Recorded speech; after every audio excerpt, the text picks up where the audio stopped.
Udah. Udah di-record nih? Udah juga. Oh ya, oke aku mulai ya. Jadi kita ke siklus ini dulu deh. Apa namanya? Aset ya, aset tetap. Sebenarnya ini siklus aset tetap biasanya paling panjang. Biasanya panjang kalau di ini kan. Karena dia banyak komponennya. Jadi aset tetap itu yang penting pertama ini. Biasa paling banyak koreksinya di sini sih. Pas dia penjualan atau pelepasan aset. Jadi kan kalau penjualan atau pelepasan aset, dia kan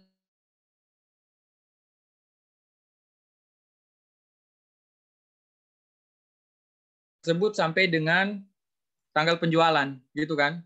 Misalnya 23. Jadi ini misalnya kalau dia jual Maret, jadi misalnya dia jual Maret, berarti kamu harus depresiasikan dulu sampai dia bulan Maret. Itu. Itu kan aturannya. Itu jurnal yang pertama. Kedua, jurnal selanjutnya, dia baru jurnal pelepasannya. Nah, jurnal pelepasannya, dia kan pertama di debit itu ada kas atau misal kalau dia pertukar dengan aset lain berarti aset ini kan. Aset yang dia terima lah. Nah, di debit. Kemudian akumulasi depresiasinya, ini akumulasi depresiasi total ya, itu dihapus gitu kan. Baru nanti di kredit, aset tersebut kamu kreditkan senilai harga belinya atau senilai cost-nya kan. Itu ya. Nanti baru selisihnya ini ada kalau di kredit berarti gain, kalau di debit berarti loss, kalau di kredit berarti gain. Gini kan aturannya kalau dia pelepasan aset. Terus, terus terkait yang kedua, biasa juga itu terkait kalau dia penambahan kapasitas. Jadi kalau penambahan kapasitas ya. Jadi kalau penambahan kapasitas itu dia nambah ke aset kan langsung, misalnya aset mobil pada kas. Ini kalau dia penambahan kapasitas. Tapi kalau dia penambahan masa manfaat, ada kan dua, dia nambah kapasitasnya atau nambah masa manfaat. Kalau dia nambah masa manfaat, dia biasanya akumulasi depresiasinya yang di debit. Jadi akumulasi depresiasinya dikurangin. Ada gitu ya. Ini untuk apa istilahnya? Pengeluaran kapitalisasi perusahaan pengeluaran kapitalisasi aset setelah pembelian gitu. Terus ya udah kita mulai aja sih ini.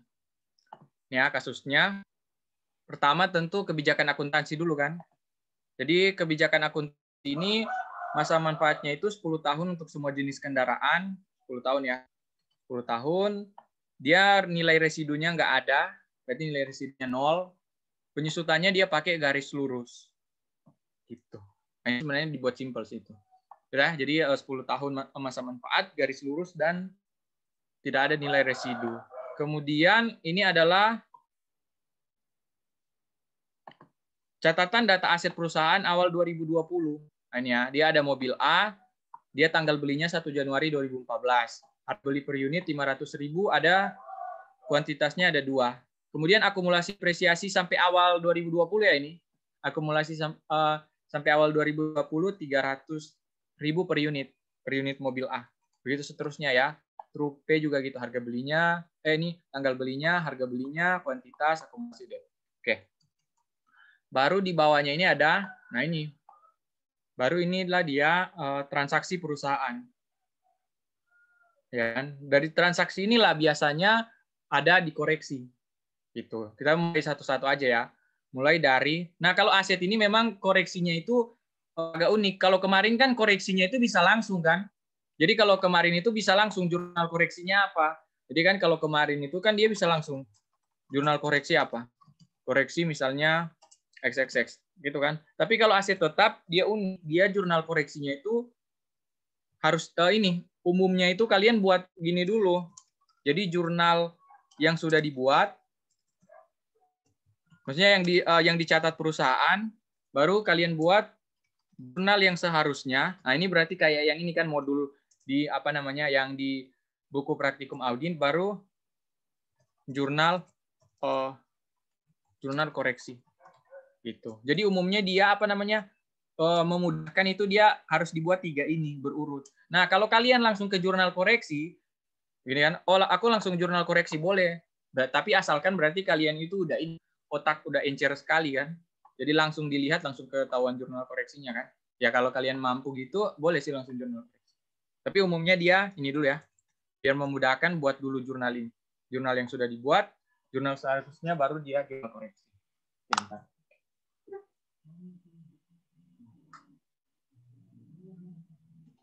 Kemudian, oke. Nah ini mulai dari yang, kita mulai dari yang ini. Jurnal tanggal 1 Maret. Jadi kan 1 Maret dia bilang, 1 Maret 2020, dia perusahaan menjual salah satu mobil A. Mobil A-nya kan ada 2, dia jual 1 nih. Dijual 1, harga jualnya 100.000. Nah, jurnal yang dibuat perusahaan, kas pada mobil A 100.000. Itu ya jurnal yang dibuat perusahaan. Nah, kita cek. Yang benarnya yang kayak gimana. Jadi kan dia, ya 1 Maret 2020, ini kan jurnal yang dibuat perusahaan. Kas pada mobil A 100.000. Nah, jurnal yang seharusnya gimana? Jurnal yang seharusnya itu yang kayak tadi aku bilang, yang pelepasan aset, berarti, ini ya, kita tambah sini. Ntar. Dia kan berarti jurnal yang seharusnya ya. Jurnal yang seharusnya kan ada 2 kali kan. Ada kas, akumulasi depresiasi, baru mobil A, baru yang ini. Depresiasi pada, depreciation expense pada akumulasi depresiasi. Ini kan dia kayak ini yang aku bilang. Kalau jurnal pelepasan aset mana sih tadi? Ini ya, jurnal pelepasan aset 2 kali jurnal kan harusnya. Depreciation pada akumulasi depresiasi, baru jurnal pelepasannya ini. Kas, akumulasi aset, baru gain atau loss. Gitu ya. Tapi gini, kita kesepakatan aja. Jadi kesepakatan untuk jurnal yang kedua, yang depreciation expense sama akumulasi depresiasi, kita jurnalnya di akhir. Jadi sekalian gitu. Jadi ini bukan berarti nggak di jurnal ya, tapi yang depreciation expense pada akumulasi depresiasi yang sampai dengan tanggal penjualan, yang itu, yang ini kita kesepakatan jurnalnya di akhir. Jadi sekaligus. Jadi maksudku digabung. Jadi supaya nggak ulang-ulang. Ya. Jadi yang kita jurnal cuma jurnal pelepasan asetnya dulu.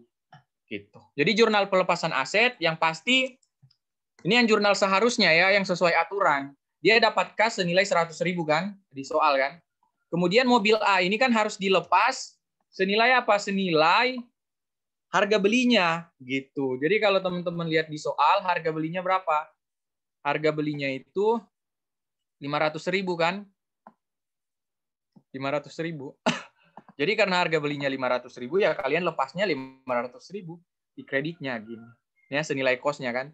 Nah, baru ini akumulasi depresiasi isi dengan sampai pelepasan. Jadi kalian hitung akumulasi depresiasi sampai pelepasan. Berarti caranya gini. Berarti caranya 500.000 ya kan? Residunya ada nggak? Residunya 0 kan? Jadi 500.000 kan garis lurus. Berarti dikurangi residunya 0. Gitu ya, residunya 0. Kemudian dibagi masa manfaatnya 10 tahun.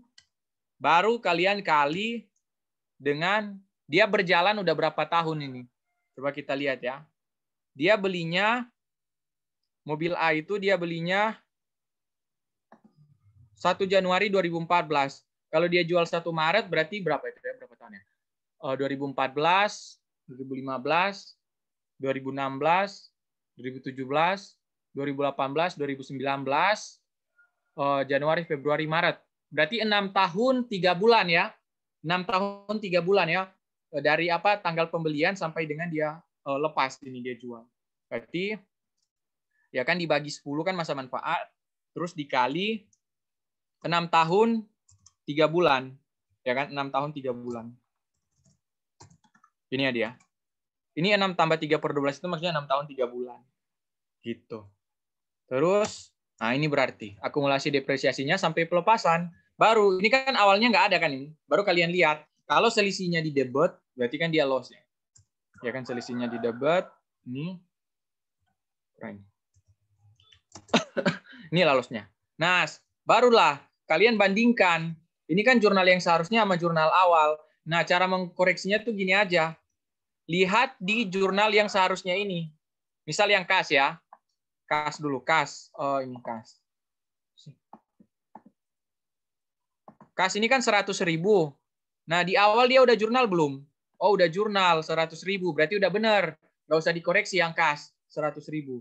Baru lanjut ke selanjutnya. Akumulasi depresiasi. Nah, dia di awal udah jurnal belum? Nah, lihat di awal ini. Di awal nggak ada kan dia? Jadi di awal nggak ada akumulasi depresiasi ini. Berarti dia, kalian buat dia ini. Akumulasi depresiasi, ya kan? Senilai 312.000. Baru yang ketiga, yang loss. Di awal udah ada nggak loss-nya, gitu kan? Ternyata di awal nggak ada. Ya udah berarti jurnal loss. Gitu. Loss 87.500. Baru terakhir mobil A. Mobil A itu kan di awal udah ada ya. Mobil A itu kan di awal 100.000 kan? Ya, udah ada 100.000. Udah ada akunnya di kredit. Tapi kan harusnya yang di jurnal itu 500.000 kan? Berarti kurang 400.000. Ya kan? Ya, kurang 400.000. Ya udah berarti di sini mobil A 400.000. Ini ya berarti jurnal koreksi yang pertama. Gitu. Bentar ya.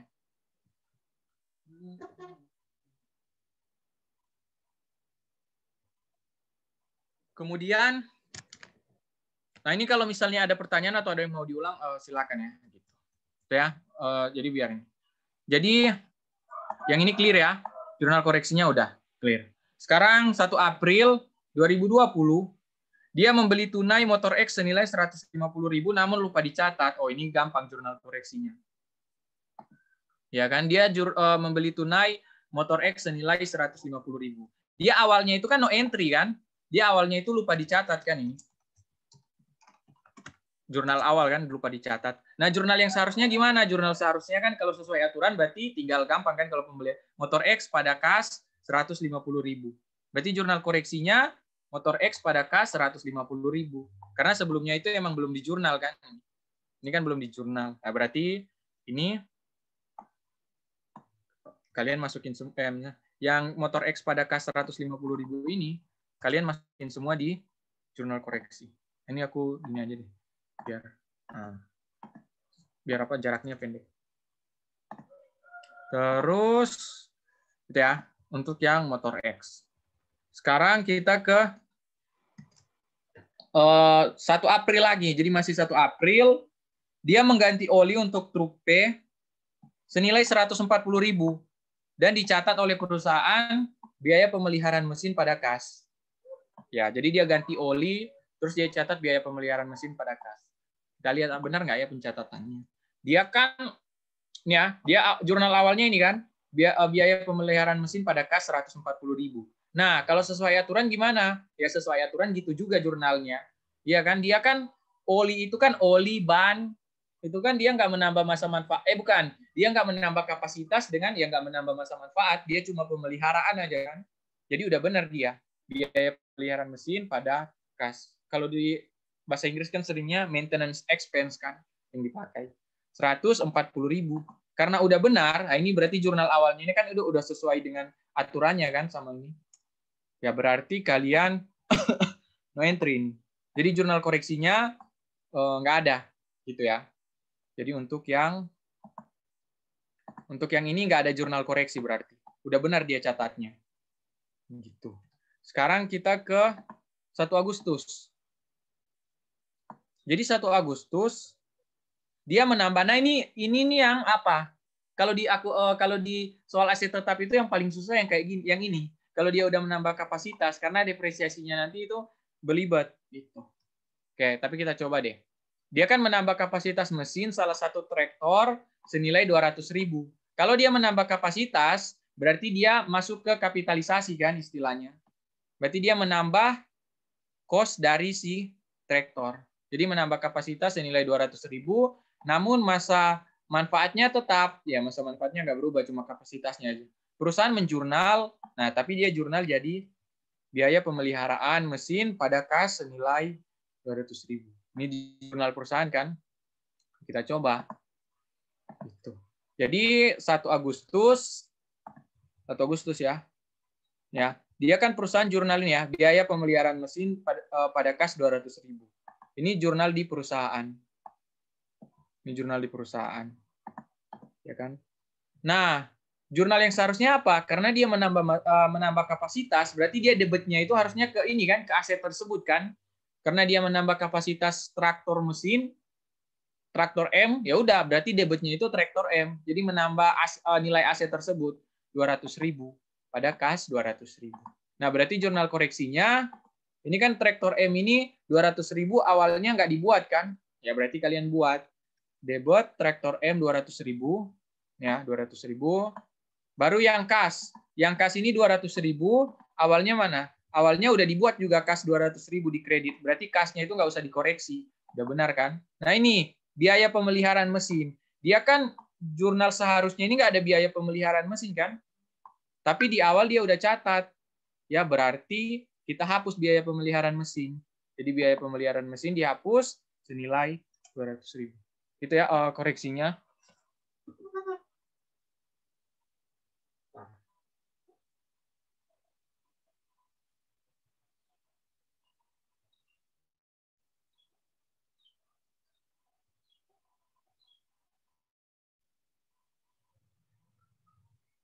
Terus lanjut.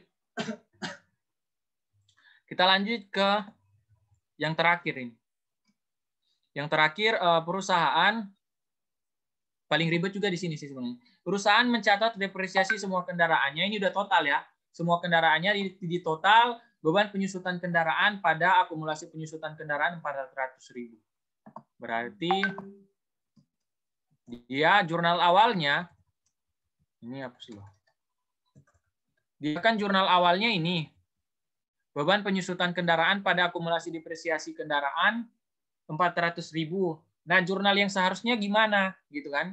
Jurnal yang seharusnya ya kalau akunya udah benar beban penyusutan dengan akumulasi depresiasi kendaraan, tapi angkanya ini harus menurut perhitungan auditor gitu. Jadi untuk jurnal seharusnya. Nah, ini yang susah. Jadi kita hitung depresiasinya.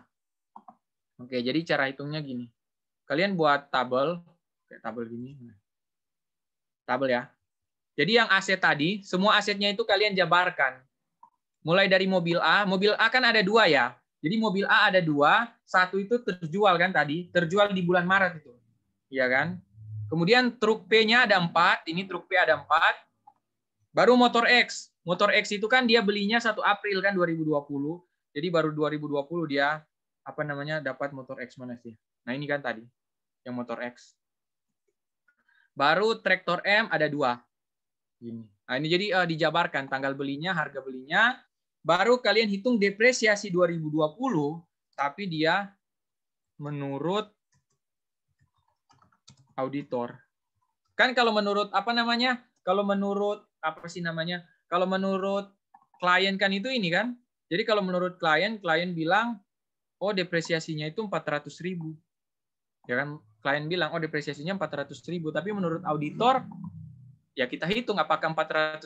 Kalau ini kan aku udah hitung nggak 400.000, tapi kita coba hitung. Mulai dari mobil A. Mobil A itu kan berarti ya gampang berarti. Tinggal 500.000 dibagi 10. Ya kan Mas Ansat 10 tahun. Nah, yang mobil A yang udah terjual, nah ini yang harus diperhatikan. Dia kan terjualnya Maret ya. Jadi kan dia terjualnya 1 Maret 2020. Berarti depresiasinya tahun itu cuma sampai bulan Maret gitu. Jadi nggak full 1 tahun kan karena dia terjual Maret. Nah, ini jelasnya terjual Maret 2020. Gitu, biar lebih jelas. Berarti kan depresiasinya itu tahun itu ya cuma sampai Maret kan 500.000 dibagi 10 dikali 3/12. 3/12 itu kan Maret 3. Januari, Februari, Maret. Ya. Nah, ini 12.500. Baru motor X. Nah, kalau motor X, dia lain. Kalau motor X, justru dia dapat, jadi ini misal ini 1 Januari 2020. Nah, ini Januari 2020. 1 April misalnya 20. Aduh. Ini bentar ya.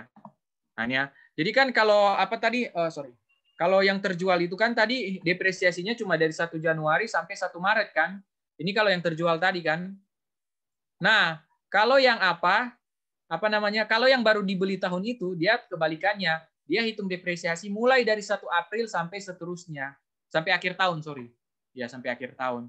Gitu. Jadi dia mulainya dari 1 April sampai dengan 31 Desember 2020. Karena kan dia dapatnya bulan April.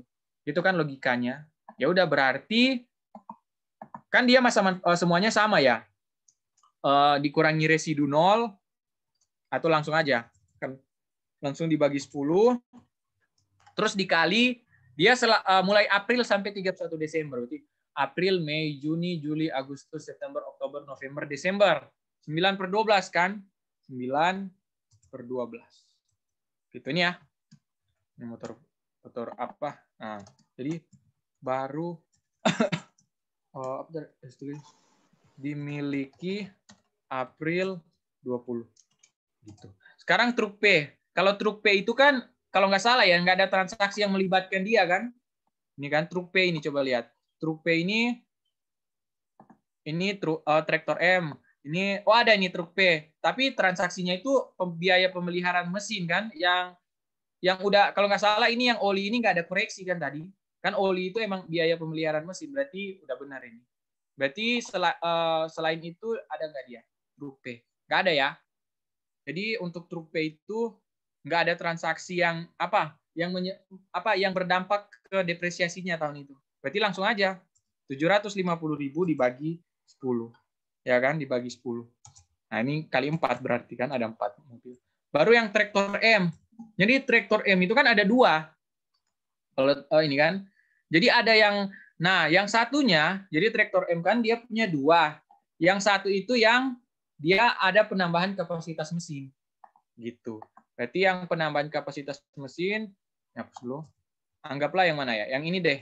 Yang ini yang penambahan kapasitas mesin yang di bawahnya.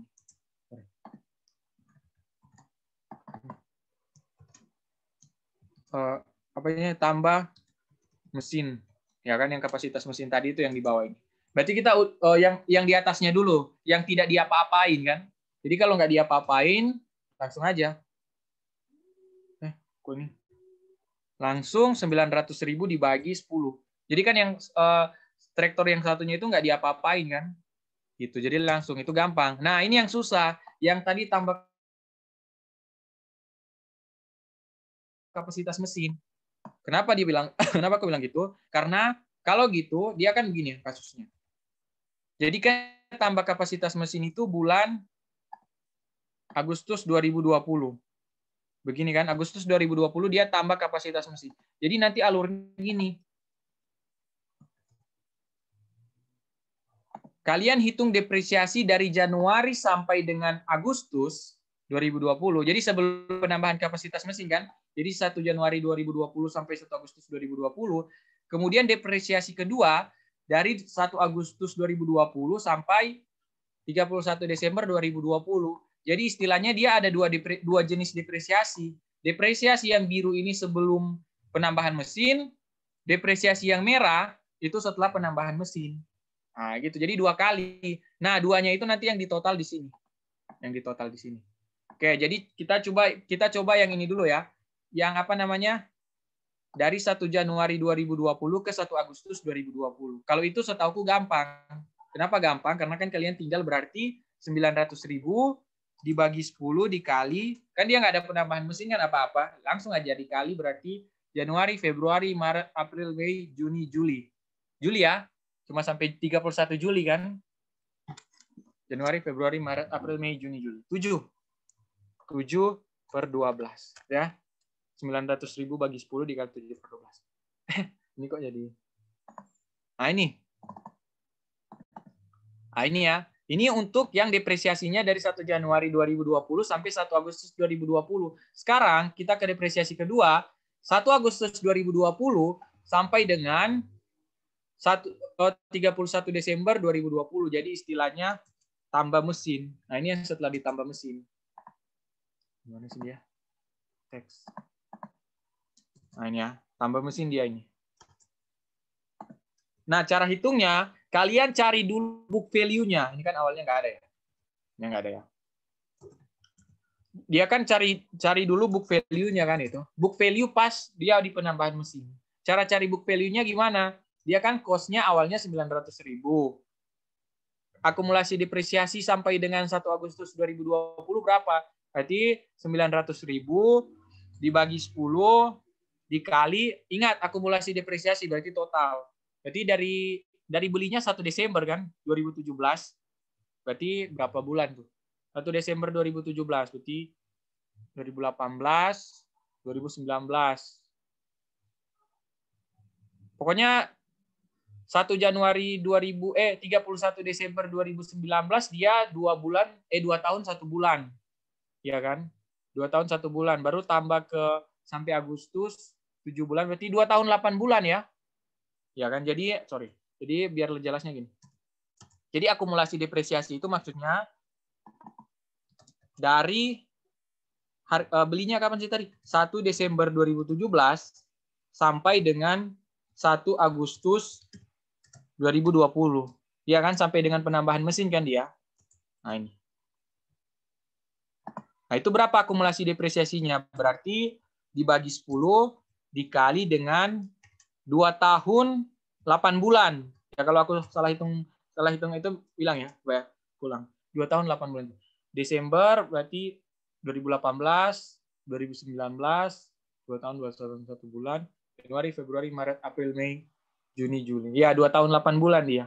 1 Desember 2017 ke 1 Agustus 2020. Ya kan? Ini berarti akumulasi depresiasinya ya. Sampai dengan tanggal penambahan mesin. Berarti book value, ini book value lama. Jadi book value lama dalam kurung book value sebelum istilahnya pas dia penambahan mesin itu berapa? Berarti kan 900.000 dikurangi dengan akumulasi depresiasinya kan 240. Ini. Nah, baru book value baru. Ini book value baru ini rumusnya. Book value lama tambah yang mesin tadi. Gitu. Jadi mesin tadi berapa itu? Book value lama 660.000 ditambah ini.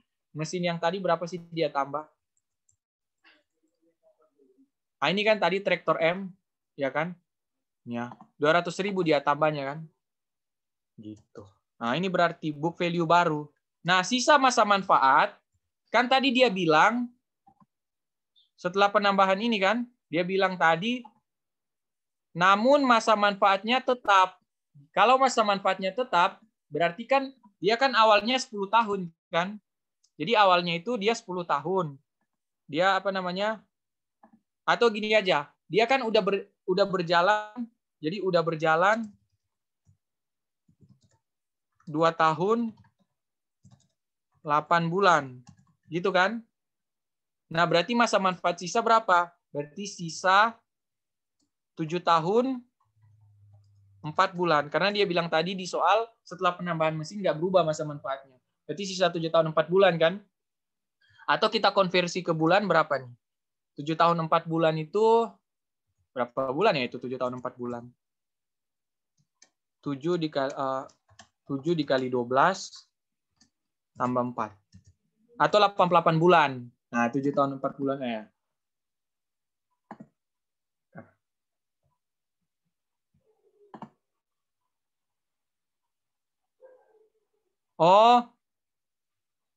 Bentar ya habis ini. Jadi ntar aku jawab dulu. Kenapa 2 tahun 8 bulan itu ditulisnya 2 tambah 8/12? Oh, ini. Mana sih? Yang ini. Bukan 2 tambah 8. Ini. 2 ditambah 8/12. Gini. Jadi ini ya. Jadi bukan gini ya. Bukan gini. Bukan dalam kurung 2 tambah 8/12. Bukan gitu. Kalau 2 tahun 8 bulan itu dia 2 tambah 8 dibagi 12. Jadi 8 dibagi 12 dulu ini. 8 dibagi 12 baru ditambah dengan 2. Gitu ya. Ini kan beda hasilnya. Ini ya. Ini kalau 2 tahun 8 bulan kan. Kalau yang satunya yang ini salah kalau misalnya gini. 2 tambah 8/12. Nah, ini salah ini. Nah, ini. Gitu ya. Bentar. Oh ya, oke udah ya. Jadi gitu. Jadi masa manfaat sisanya kan itu 7 tahun 4 bulan atau dia sisa 88 bulan. Maksudnya mungkin ada yang bertanya kenapa sih aku konversi ke bulan? Jadi supaya aku mau hitung masa depresiasinya gampang. Jadi berarti nah, ini berarti depresiasi dari 1 Agustus atau depresiasi setelah tambah mesin, nah istilahnya. Setelah tambah mesin. Depresiasi setelah tambah mesin itu berarti book value baru 860.000 dibagi dengan masa manfaat sisa. Kita dalam bentuk bulan kan dibagi 88, berarti dikali berapa bulan nih? Agustus, September, Oktober, November, Desember. 5 bulan kan setelahnya itu kan. Agustus, September, Oktober, November, Desember. Kali 5 langsung. Nah, jadi langsung kali 5 karena kan udah dalam bentuk bulan. Nah, inilah dia. Oke. Berarti yang kita masukin ke sini depresiasi traktor M ya. Depresiasi 2020 menurut auditor yang traktor M yang penambahan mesin itu sama dengan depresiasi lama yang ini kan sebelum penambahan mesin yang mulai dari 1 Januari ditambah dengan depresiasi setelah penambahan mesin. Jadi mulai 1 Agustus. Oke, kita total. Total ya ini. Ini total 565.000. Nah, inilah yang jurnal yang seharusnya. Jadi 565.000 ini itu yang harusnya beban penyusutannya. Nah, ini yang berbeban penyusutannya. Oke, enggak. Atau langsung aja. Itu ambil dari yang kita menurut auditor ya. Kita udah itu. Oke. Nah, ini ya. Berarti koreksinya itu gimana? Koreksinya kan berarti selisihnya kan. Dia udah di jurnal 400.000 di awal. Berarti ini tinggal selisihnya aja yang di jurnal. 400.000. Gini. Nah, ini berarti udah selesai semua jurnal koreksinya. Habis kan? Jadi jurnal koreksi yang terakhir itu kalau di apa namanya? Kalau di aset tetap khusus yang ada depresiasi ini kan. Oke. Jadi udah selesai. Sekarang baru kita masukin ke kertas kerja. Oh iya, dan tambahan info yang kita hitung-hitung ini kan, yang kita kan tadi menghitung depresiasi ulang kan, ini kan yang menurut auditor. Nah, ini dia bisa jadi bukti audit sih, dia kan namanya rekalkulasi kalau nggak salah. Jadi rekalkulasi, ya ini jadi bukti audit ini bisa namanya. Rekalkulasi atau ada yang pakai istilahnya bukti matematis. Nah, gitu. Dan dia tingkat apa ya istilahnya? Tingkat keandalan auditnya itu tinggi kalau bukti matematis karena auditor yang melakukan sendiri kan perhitungannya. Ntar habis ini aku tunjukin itu apa namanya tingkatan-tingkatan bukti. Kalau sobat tahu keluar teorinya. Sekarang kita buat kertas kerjanya ya. Ntar, kertas kerjanya itu ya buat aja kayak gini berarti. Kita ambil contoh di kertas kerja ini deh. Mana sih? Kalau ini kan kalau di Panta mereka pakai kertas kerja yang ini ya. Kertas kerja ini berarti kita ini kertas kerjanya. Kalau salin di kertas kerja sih tinggal gampang ya. Ntar ya. Kita buat kertas kerja. Dibuat di mana ya? Dibuat di sini aja. Astaga. Nah, ini ya. Terus dia sebenarnya ada gini. Jadi dia nanti, aduh ini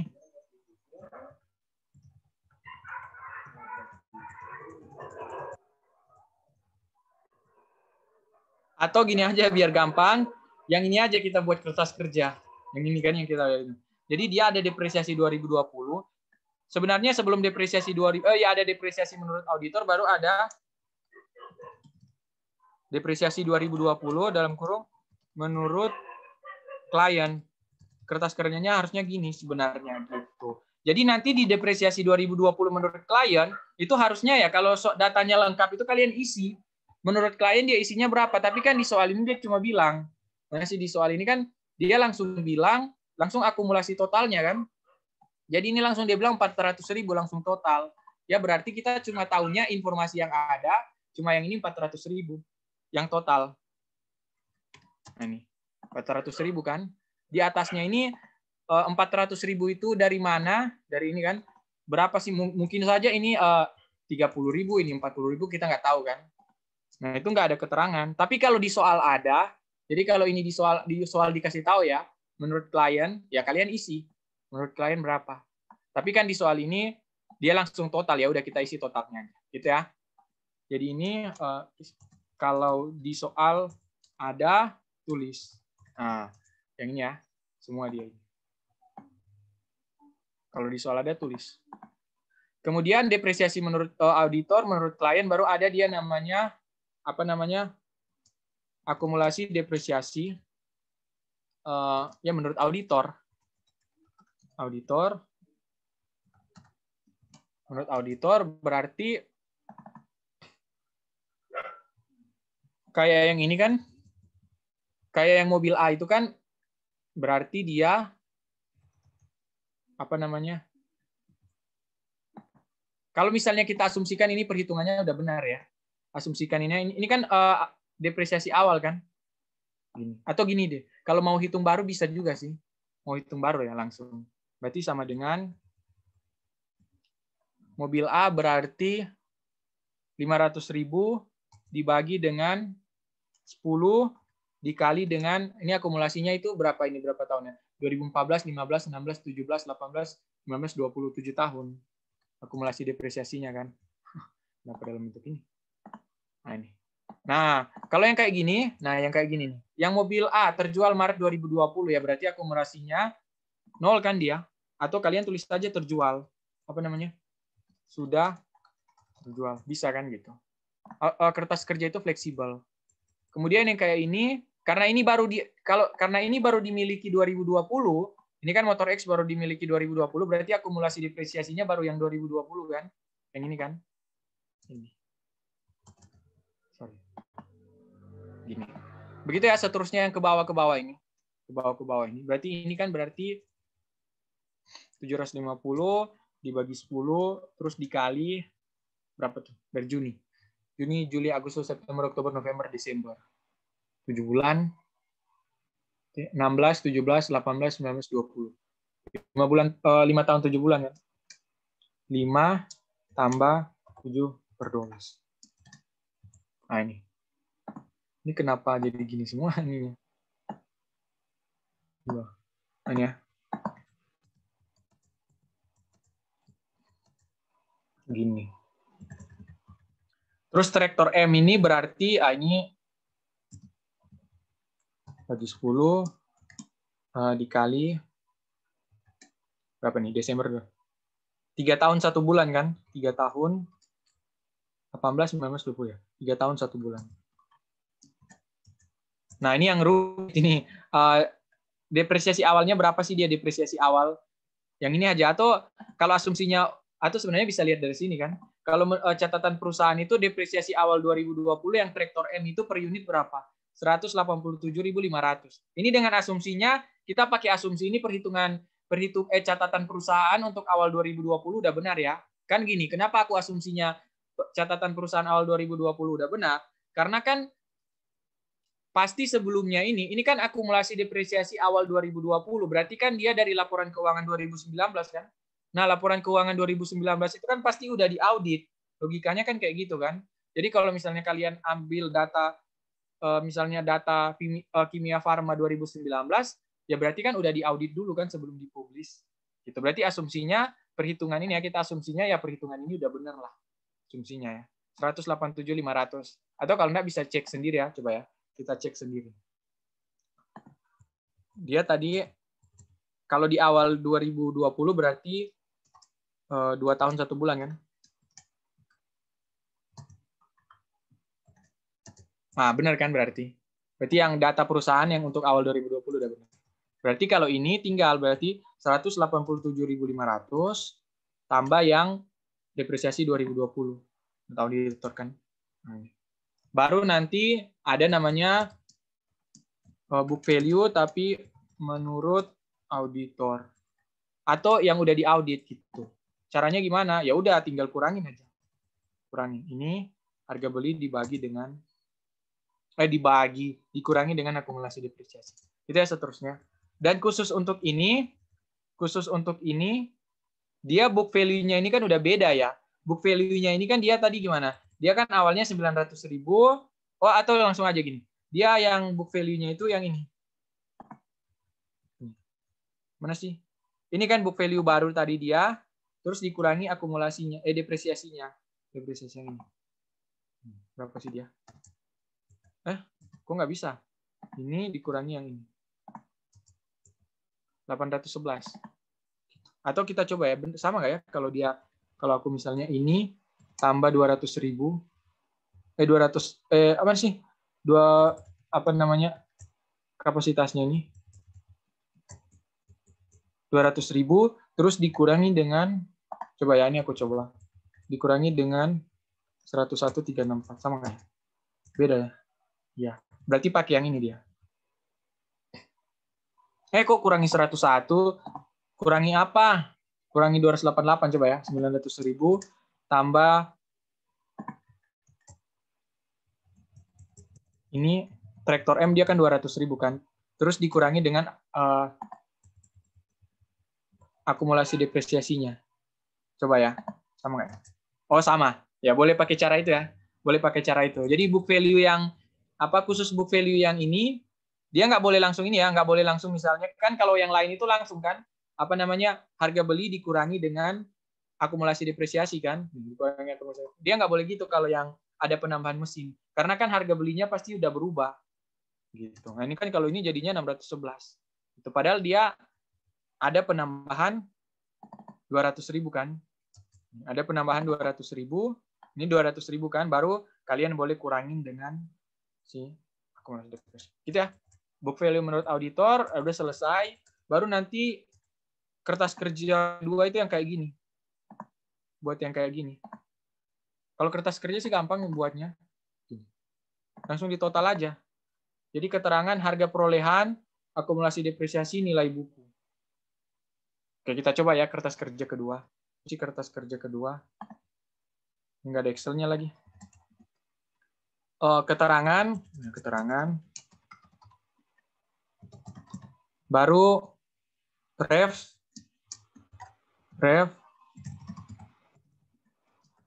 Ini namanya lead schedule. Kalau lead schedule itu udah total ya. Akunnya udah digabung semua. Ini berarti aset tetap. Langsung aset tetap kendaraan. Ya kan langsung. Terus dia per klien ada parenya. Parenya itu kan ini. Pare. Ada debit, ada kredit, baru per audit ya. Ya, per audit. Gitu. Per audit. Jadi cost-nya awalnya apa nih? Awalnya berarti ya kan. Per klien ini apa? Ini menurut catatan klien sih sebenarnya. Jadi kalau di catatan klien kayak gimana? Jadi kan kalau di catatan klien itu mana sih? Kalau kayak gini kan dia, ya ini kita harus hitung lagi sini. Nah ini kenapa aku bilang aset tetap ini ribet. Kalau ini kan di soal ini nggak dibilang ya. Yang di soal ini kan dibilang ini emang ada. Tapi kan ini untuk apa? Catatan klien awal 2020 kan. Kalau catatan klien akhir 2020 kan nggak ada ya. Nggak ada ya. Nah itu yang itu yang apa ya istilahnya? Itu yang susah. Kita harus buat lagi catatan klien. Jadi pokoknya per klien itu berarti ini aja deh. Ini kan awal dia ya. 500, 750, 900 coba ya. 500 tambah 750. Ya 500 kali berapa? Kali 2 kan? Kali 2 tambah 750 ribu kali 4. Ini kan ini awal dulu, awalnya baru tambah 900.000 kali 2 kan. Baru kalian tambah nih. Ada nggak di catatan klien penambahan? Jurnal awal, di jurnal awal. Ini kalau manual ya. Nah, mana nih yang di jurnal awal? Oh ini, ada mobil A berkurang 100 kan? Berkurang 100 kan? Ya berarti berkurang 100. Ini catatan klien ya, catatan klien kita asumsinya. Baru apa lagi nih yang aset tetap? Oh itu aja ya. Nah itu aja. Jadi kalau menurut klien ini, terus dia koreksinya apa? Koreksinya ambil debitnya apa aja debit. Debit berarti koreksi ya. Nah ini mobil A berarti minus ya. Sorry debit. Debit. Oh ini motor X 150.000. Motor X. Terus ada lagi nggak jurnal koreksinya yang debit? Motor X. Traktor M 200.000 ya. Jurnal koreksi 200.000. Debit kan? Ada lagi nggak yang debit? Debit. Nah, cuma itu ya. Debit yang aset. Asetnya ya, asetnya ini. Oke. Terus kredit apa yang di jurnal koreksi di parenya? Kredit. Nah, ini mobil A 400.000. 400.000. Terus mana lagi yang dikredit? Ada lagi nggak yang dikredit? Nggak ada, cuma itu. Jadi, nah ini. Berarti per audit, ini tambah ini. Gitu ya. Ini soalnya kebetulan ya, berarti apa namanya, soalnya kebetulan apa? Catatan klien apa namanya, nggak ada. Kalau di soalan kan biasa ada ya. Kalau di soal apa? Di modul malah ada dia catatan klien. Jadi biasa kan per klien ini ya, ini per kliennya. Ini kan biasa udah ada di soal. Gitu. Kemudian aset tetap kendaraannya kan. Ini apa namanya? Cost-nya kan. Sekarang akumulasi depresiasinya, tapi udah gabungan yang kendaraan. Awalnya dia berapa tuh awalnya? Awalnya ya 300.000 kali 2. 300.000 kali 2 terus ditambah 343.750. 343.750 kali 4 terus ditambah 187.500 kali 2. 187.500 kali 2 baru kalian lihat di jurnalnya. Ini kan per klien ya, berarti jurnal awal yang di catatan klien. Ada nggak ya penambahan? Akumulasi depresiasi yang ini. Ini, akumulasi depresiasinya kan ini. 400.000. 100.000. Ada lagi nggak ya akumulasi depresiasi di catatan klien? Cuma itu ya. Nah, itu. Nah, ini catatan klien akumulasi depresiasi. Kemudian debitnya, parenya apa? Nah, ini langsung dikoreksi berarti parenya. Parenya yang di debit ini ya. Ini satu nih. 312.500. Terus nggak ada. Adanya di kredit kan, tapi nanti kredit. Ini debit berarti cuma satu ya, cuma yang tadi. Nih. Baru pare kredit. Pare kredit mana sih? Yang di bawahnya. Di bawahnya pare kredit. Nah ini. Ini tambah ini kurang ini. Nah, baru dia book value kendaraan. Nah, baru ini. Per klien gimana? Nah, ini enak. Tinggal aset dikurangi akumulasi. Nah, terus dia kalau book value nggak ada apa kan koreksi kan book value kan itu selisih. Per audit berarti cost dikurangi. Jadilah ini kertas kerjanya. Ini kan kayak gini kan dia nanti. Ngasih kertas kerjanya contoh. Nah, ini ya, nih. Kan harga perolehan, harga perolehan per klien, baru ada pare kredit, debit, baru ada per audit. Baru akumulasi depresiasi juga gitu per klien, catatan klien, baru ada pare debit, pare kredit, per audit. Baru nilai buku ini yang selisihnya ya, selisih harga perolehan dengan akumulasi depresiasi. Terus ini juga per audit selisihnya. Gitu ya. Kalau yang 55.500 ini kan apa ya? Ini 195 yang inilah di total ini. Gitu.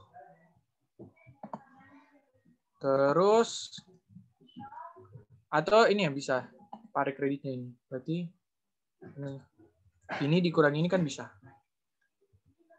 Nah, ini kan. Jadi ini kertas kerja audit. Terus lead schedule-nya kan ini. Kesimpulan jangan lupa. Kesimpulan terdapat salah saji dalam akun aset tetap kendaraan. Kami mengusulkan koreksi dilampirkan. Nah, dilampirkan itu maksudnya yang tadi itu kita buat. Gitu ya. Gini. Udah. Berarti aset tetap selesai. Jadi emang aset tetap ini kalau aku materi setelah UTS menurutku aset tetap yang paling susah sih. Bahkan lebih susah dari investasi, kas, dan utang, piutang, prepaid. Paling susah aset tetap menurutku. Karena ribet kan kayak gini. Nih, ini harus dihitung, ini harus dihitung, ini harus dihitung. Gitu. Ya. Sekarang kita lanjut ke ini aset tetap udah. Sekarang kita lanjut ke siklus selanjutnya ya. Jadi kalau ada tanya silakan. Kita lanjut ke siklus selanjutnya. Semoga ini siklus keluar. Siklus apa sih namanya? Ini gampang ini. Bukan gampang juga sih, nggak gampang juga. Apa namanya? Lebih gampang dari aset tetap lah. Utang. Gitu. Mana dia? Soalnya. Oh ada ya?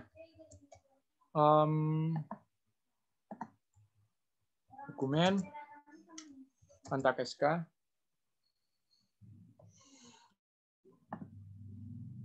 Ini kelihatan.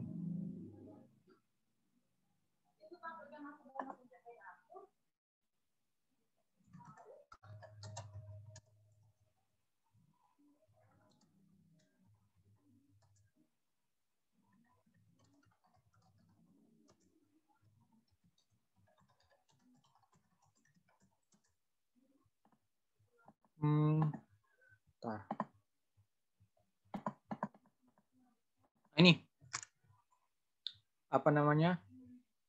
Aku share screen.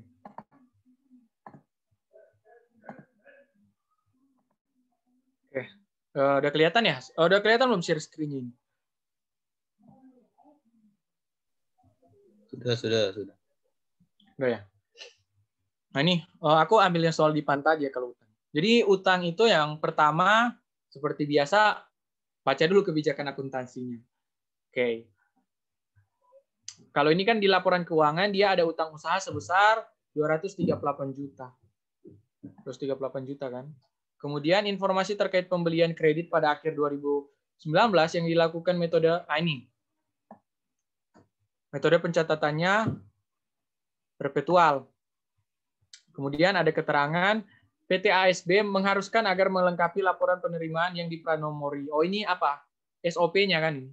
Dipranomori ketika telah tiba di bagian penerimaan. Kemudian pada saat penerimaan pegawai bagian penerimaan akan menulis tanggal penerimaan pada dokumen penerimaan. Nah itu kan internal kontrolnya kan, SOP-nya kan. Nah ini yang penting ini. Penerimaan terakhir tahun 2019 telah dicatat pada laporan penerimaan 5279. Gitu. Nah, ini kalimat ini yang penting. Jadi maksudnya gini. Nah, 5279 kan. Jadi maksudnya tuh gini. Ini di bawah ini kan ada laporan penerimaan kan? Ada berapa nih? 1 2 3 4 5 6. Ada 6 kan laporan penerimaan dengan 6 vouchernya masing-masing kan satu. Nah, dia tadi dibilang informasi di soal 5279 yang ini. 5279 dia adalah penerimaan terakhir, penerimaan barang terakhir ya, penerimaan terakhir 2019. Di laporan audit yang kita auditkan 2019. Berarti apa? Berarti yang merah ini jadi mulai 5279 ke atasnya ini itu berarti dia terjadi di 2019. Nah, baru yang biru ini 5280 dan seterusnya, nah itu berarti terjadi di 2020 di tahun selanjutnya. Nah gitu ya cara bacanya. Itu penting. Kenapa penting? Karena itu nanti berguna di cut off. Gitu. Kemudian kalau ini Nah, ini ada jurnal nih. Ini ibaratnya ini buku besarnya lah. Jadi kalau perusahaan tuh catatnya gini. Oh, jadi perusahaan itu Desember dia catat penerimaan 2 kali nih. Utang maksudnya. Yang voucher 4526, 4531. Jadi di catatan perusahaan ini. Jadi Januari ada 4 jurnal, 527, 9, 30, 28. Gitu ya. Baru di bawahnya, nah ini ada hasil konfirmasi kan, ya kayak biasa lah. Jadi dia kirim konfirmasi ke vendor. Ini file induk ini adalah menurut catatan perusahaan kan. Jadi menurut catatan perusahaan, vendor 1 utangnya segini, tapi kalau vendor bilang nggak gitu, harusnya 24 juta. Nah, beda kan? Jadi si catatan perusahaan 19 juta, vendor 24 juta. Ini ada selisih. Semuanya malah ada selisih kan, RD kan, report difference. Hasil konfirmasinya. Tentu dengan ada penjelasan. Nah, ini penjelasannya kan di keterangan. Baru yang C itu ada informasi tambahan. Sebuah faktor pembelian nomor 9 sebesar 20 juta dengan syarat FOB shipping point, barang telah diterima 31 Desember. Ya kan, barang diterima 31 Desember dan telah diikutsertakan dalam perhitungan fisik. Gitu. Tapi dia fakturnya baru 8 Januari gitu ya. Jadi barangnya udah sampai dulu 31 Desember, fakturnya itu menyusul 8 Januari. Gitu. Dan dia kan aturannya gini. Nah, sekarang kita masuk ke mana? Aturannya. Jadi terkait dengan apa? Utang, ada hal yang penting bahwa kalau utang itu ya, ini utang. Bahwa utang itu kan munculnya kapan? Itu kan muncul saat kalau misalnya kita beli barang, berarti kan apa namanya? Utangnya muncul saat kita dapat hak atas barang. Adil kan? Jadi hak atas barangnya jadi milik kita, sebagai gantinya ya, sebagai gantinya yang muncul utang gitu.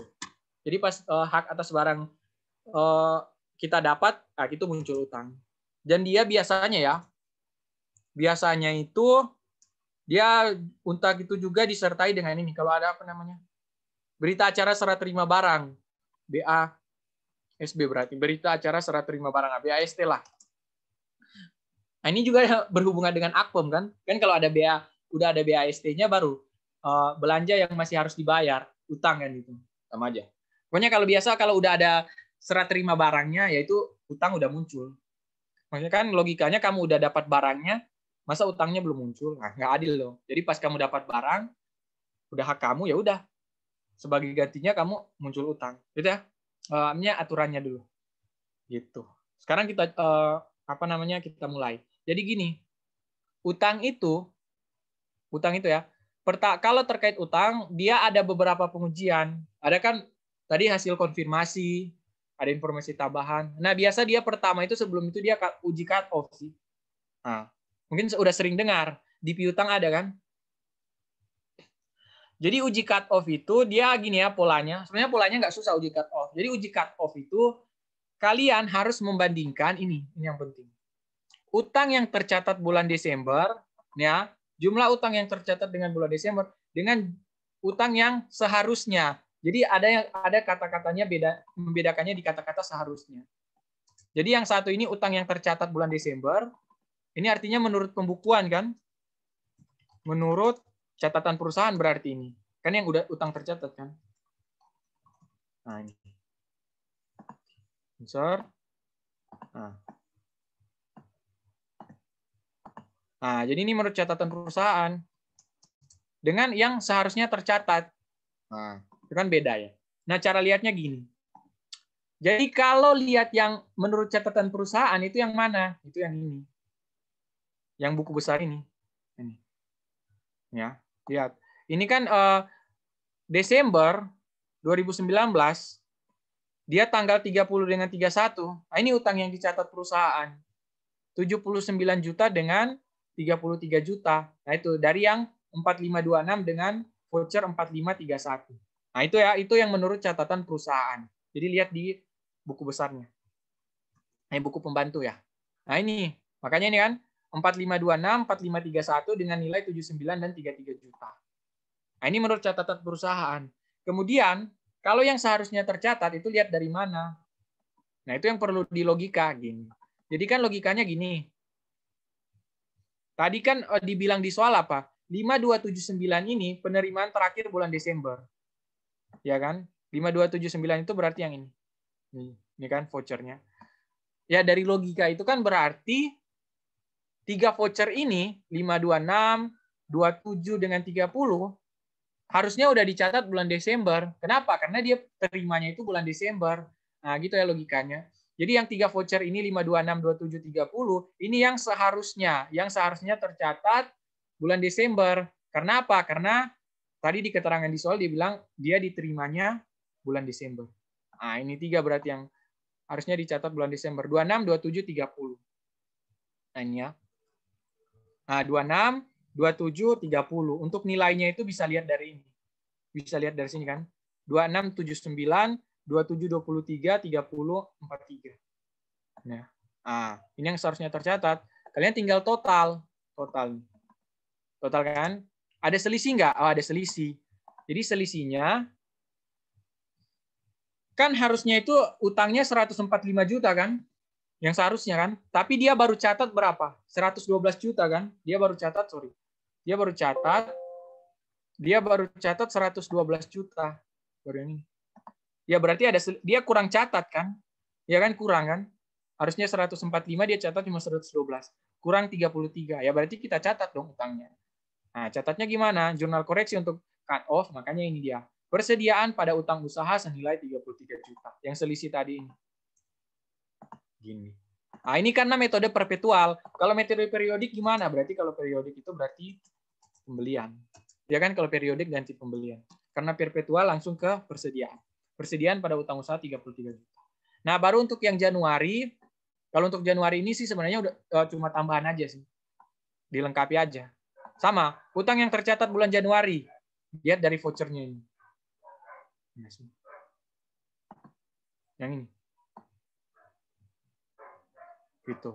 Itu lihat dari vouchernya. Baru yang seharusnya tercatat bulan Januari yang mana? Berarti yang 5280 ke bawah kan ini. Atau yang 4531 ini vouchernya. Nah, ini 3 kan yang harusnya tercatat bulan Januari. Tuh. Baru ini kan makanya. Ini nggak perlu di jurnal yang 33 juta ini. Yang di jurnal itu kan yang Desember aja kan. Yang Desember. Terus konfirmasi utang usaha. Nah, ini konfirmasi utang usaha. Ya. Mulai dari vendor 1. Jadi vendor 1 itu kan menurut vendor itu dia punya utang 24 juta. Ya kan? Jadi menurut vendor dia punya utang 24 juta. Tapi kalau menurut klien dia cuma 19 juta. Kenapa? Karena ternyata telah dilunasi 5.350 gitu. Jadi berarti yang salah siapa? Yang salah ya vendor. Kenapa? Lah ini emang kan ini udah dilunasi 5.350. Kenapa masih dicatat 24.350? Berarti kan vendor yang salah kan? Kalau vendor yang salah berarti tidak dikoreksi. Gitu kan? Kalau vendor yang salah nggak dikoreksi berarti. Dan ini pembayarannya 30 Desember. Tapi ini ya, terkait ini sebenarnya ini tuh, ya apa ya istilahnya, kalau aslinya tuh nggak langsung percaya gitu kan. Kan kalau ini kan dia gini, dia bilang kan gini, kami catat cuma 19 juta, karena yang 5.350 ini telah dibayar. Kami udah lunasi kan dia, kata-katanya kan gitu. Kami udah lunasi 5.350 pada 30 Desember. Kalau aslinya, itu sebenarnya harus dicek di rekening koran. Jadi harus dicek di rekening koran, benar nggak udah dilunasi. Jangan-jangan si klien itu bohong. Gitu. Tapi kita karena ini nggak ada rekening koran, kita asumsinya kesaksiannya benar lah. Asumsi kesaksian pembayaran ini benar. Ya kan? Ya udah apa ini? Ya, tidak dikoreksi karena kesalahan ada pada vendor. Ya kesalahan pada vendor udah dilunasi, kenapa dia masih catat kan yang 5.350 gitu. Kemudian yang vendor 2. Nah, ini sebenarnya vendor 2 ini aku masih bingung sih. Terkait memo kredit. Nah, ini nanti teman-teman baca sendiri dah. Maksudnya cari apa enggak yang terkait memo kredit ini. Apa maksudnya arti dari memo kredit sendiri itu? Apakah memo kredit itu artinya menambah utang atau dia pelunasan gitu. Maksudnya memo kredit itu muncul apakah pas dia pembelian atau pas pelunasan. Nah, itu kan. Jadi langsung vendor 3. Gitu. Nanti vendor 2 mungkin tanya ke temannya, lebih paham lah. Langsung aku lompat langsung ke vendor 3 ya. Jadi vendor 3 itu pembayaran oleh PT ASB 3 Januari. Nah ini oke, jadi si PT ASB bilang, oh kami udah lunasi loh 4.600.000, makanya kan lebih sedikit tuh dia 92.200.000 kan. Tapi pertanyaannya, ini kan yang kita mau audit ini Desember. Nah, sementara dia lunasinya kapan? Dia lunasinya itu 3 Januari. Ya emang benar dilunasi, tapi dilunasinya tahun depan. Berarti pas Desember utangnya itu yang benar harusnya masih 96 juta. Nah, berarti si vendor yang benar, si auditor yang salah.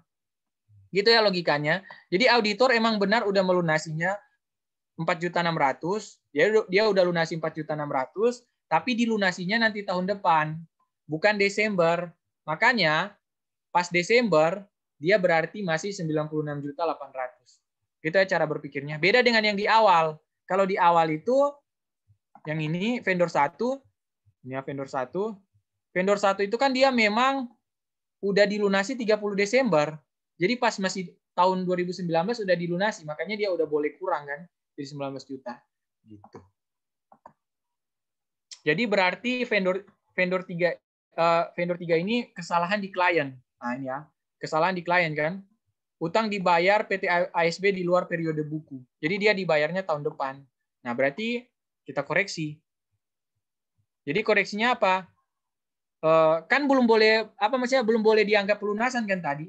Kan dilunasinya kan dilunasi nanti 2020.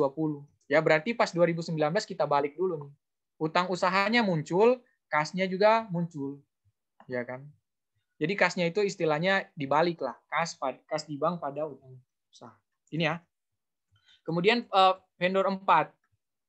Nah, ini vendor 4 ini yang kasusnya juga unik. Jadi fakturnya itu belum diterima oleh PT ASB. Nah, fakturnya kan belum diterima oleh PT ASB. Yang pertanyaannya tuh barangnya udah diterima belum? Nah, gitu kan. Kan patokannya sebenarnya di barang juga sih. Jadi kan sebenarnya ini bisa muncul pertanyaan gini. Misal ya. Dia kan bilangnya tadi faktur belum diterima. Nah, pertanyaannya gini. Kalau barang sudah ada, tapi faktur belum ada. Nah, apakah bisa catat utang? Nah, ini kan bisa jadi perdebatan juga kan? Gitu. Jadi dia barangnya udah ada, tapi fakturnya belum ada. Kan normalnya itu kan barang itu bersamaan dengan faktur kan? Pas kamu kasih barang, kamu dapat faktur, gitu kan? Pas kamu kasih barang, kamu dapat faktur. Tapi kalau misalnya barangnya sudah ada, dikasih, tapi fakturnya belum ada, nah apakah boleh dicatat utang? Nah, itu kan jadi pertanyaan. Tapi kalau aku lihat dari pendekatannya membuat Panta sama pembahasan mereka dengan Dosko, mereka tetap catat utang. Jadi yang jadi patokan itu sih barang ini udah ada. Jadi sekalipun fakturnya belum ada, tapi barangnya sudah ada, maka dia catat utang. Nah, ini mungkin bisa jadi perdebatan sih. Maksudnya mungkin dosen kalian itu beda pendapat. Mungkin ada dosen yang bilang, oh tetap harus ada faktur baru boleh catat utang. Mungkin ya, mungkin. Kita nggak tahu. Tapi kalau di sini mereka asumsikan, yang penting barangnya udah ada, sekalipun faktur belum ada, dia boleh catat utang. Gitu. Makanya di sini, nah ini, ya kan? Makanya dia dikoreksi kan, asumsi vendor 4 barang sudah diterima. Jadi kan berarti kalau dengan logika tadi, berarti ini 2.900.000 ini barangnya udah diterima kan Desember. Logikanya tadi. Kalau barangnya udah diterima berarti utangnya udah boleh catat kan. Nah, makanya yang benar berarti siapa? Yang benar itu vendor, berarti klien salah. Gitu. Jadi harusnya itu utangnya itu bukan 48 juta, tapi utangnya yang benar berapa? 51.200.000. Kenapa? Karena yang 2.900.000 ini harusnya udah dicatat. Udah dicatat kenapa? Karena barangnya udah ada. Itu ya alur berpikirnya. Gitu. Jadi makanya ini dikoreksi kan. Jadi barangnya udah datang nih, persediaan pada muncul utang usaha 2.900.000. Gitu ya. Baru yang Nah, logika itu berlanjut di logika C. Jadi di soal C ini, barangnya udah datang 31 Desember, tapi fakturnya itu muncul 8 Januari, dan perusahaan itu catatnya untuk 2020. Kalau logika kan tadi salah kan dia? Logika, kalau kita pakai logika tadi kan berarti ini barangnya udah sampai 31 Desember 2019. Artinya apa? Artinya pada saat itu juga kamu harus catat utang. Jadi 20 juta ini harusnya utangnya muncul di 2019, bukan 2020. Kenapa? Karena barangnya udah sampai di 2019. Gitu ya. Gitu. Berarti koreksinya, nah makanya ini mereka koreksi kan, harusnya utangnya udah muncul. Nah, pada 2019 harusnya utangnya muncul 20 juta pada persediaan 20 juta. Karena kan barangnya udah sampai 2019. Gitu. Selesai jurnal koreksinya. Ini tinggal kertas kerja sih. Kalau kertas kerja ini kan tinggalin ya. Ini kan vendor 1, vendor 2, vendor 3, vendor 4. Baru kan totalnya gini. Ini kan totalnya itu dibilang di awal 238 juta kan. Totalnya kan 238 juta. Nah, jadi total utang menurut klien ini 238 juta, sorry. Aku zoom. 238 juta. Ini vendor 1, vendor 2, vendor 3, vendor 4. Ini kan ada selisih ya. Ini kan awalnya itu kosong. Jadi kalau kalian buat kertas kerja kan, nanti kalian cuma buat gini. Cuma buat kan gini. Vendor 1, vendor 2, vendor 3, vendor 4. Nah, ini jumlahnya gini. Per klien kan? Per klien. Nah, tapi kalau di total kan nggak sampai 238. Sementara dibilang di catatan harusnya 238. Ada selisih kan? Ini kan cuma sampai 204 kalau di total. Ya berarti selisihnya itu masuk ke hutang usaha lainnya. Gitu. Selisihnya itu. Jadi biar apa? Biar genap 238. Tapi yang dikirim konfirmasinya cuma yang vendor 1 sampai 4 ya, yang RD. RD maksudnya report difference. Ini kan apa namanya? Ada selisih kan semua. Kalau ada selisih semua kan report difference. Nah, ini ada selisih semua ya. Berarti RD. Apa sih semuanya ada 3 ya? Report difference, RD, baru ada NR, no replies, tidak membalas. Baru yang cocok. Cocok apa sih aku lupa nah kalau cocok. Ada 3 ya. Cocok, ada selisih dengan yang satu tidak membalas. Gitu. Nah ini perbedaannya, ini selisihnya kan. Selisihnya. Kemudian, ini jangan lupa ya diperiksa oleh, dibuat oleh indeks. Baru ini ada saldo menurut konfirmasi. Oh ini tambah-tambah aja. Yang penting yang mana sih? Oh mereka nggak buat ini berarti. Kalau aku kayaknya aku buat kayak gini. Aku buat kertas kerja baru sih kalau aku. Kertas kerja yang kayak gini berarti. Kayaknya mereka nggak buat ya. Yang udah di total. Berarti apa namanya? Utang usaha. Tapi yang versi total. Jadi langsung di total. Berarti langsung ini kan.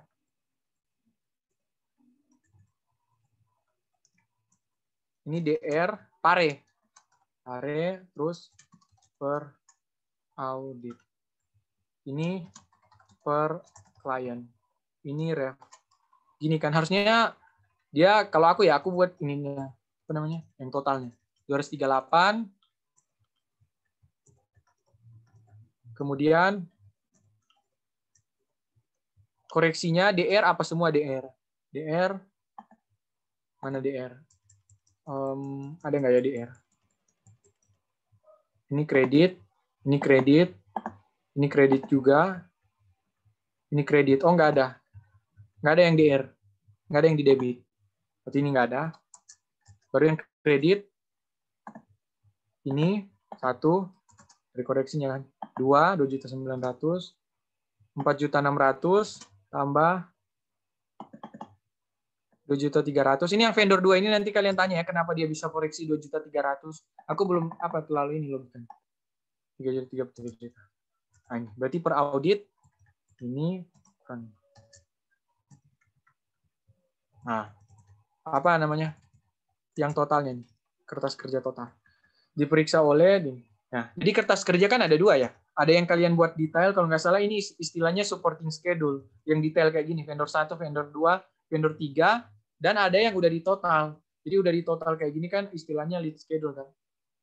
Gitu. Kalau yang lead schedule itu kalau aset tetap yang kayak gini. Mana sih? Yang ini. Sorry. Nah, yang ini. Ini kan udah total ya. Aset tetap total, akumulasi depresiasi total, book value total. Gitu. Terus, ini kertas kerja ini juga kertas kerja ini sih.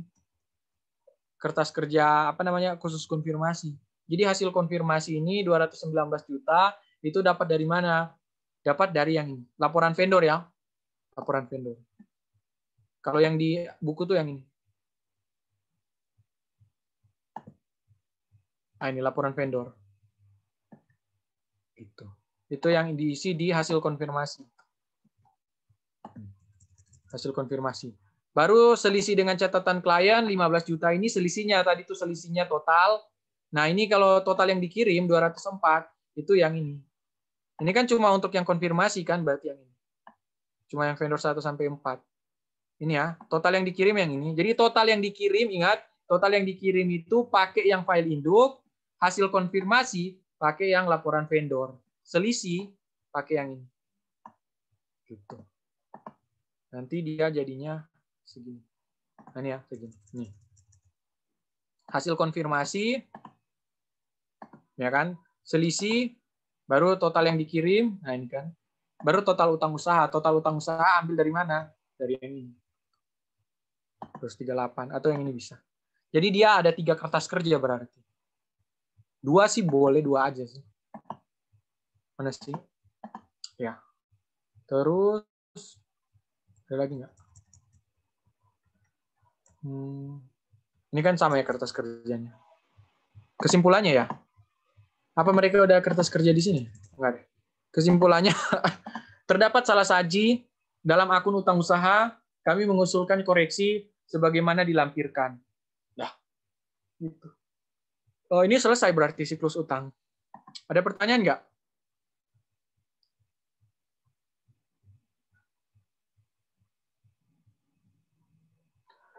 Kalau nggak ada pertanyaan, ya udah aku kembalikan ke moderator. Hostnya.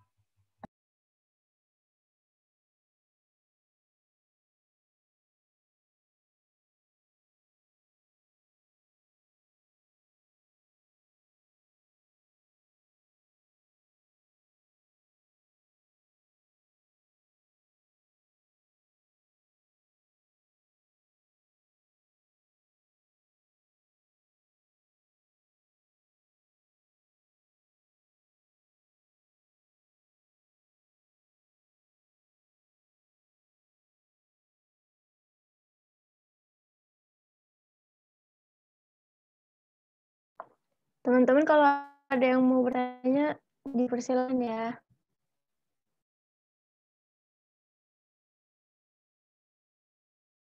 Izin bertanya, Mario. Tadi yang di apa namanya yang ada parenya itu kan tadi di kredit ya. Itu kalau utang dia nambah nggak? Atau tadi soalnya ngurangin jumlah utangnya gitu.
Teman-teman, sepertinya Marionya udah menghilang dari Zoom ini.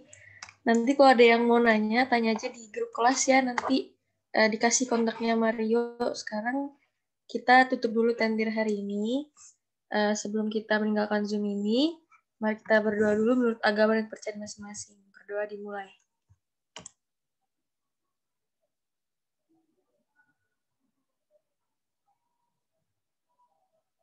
Berdoa selesai. Terima kasih banyak teman-teman udah datang tender hari ini. Semangat terus belajarnya ya. Bye.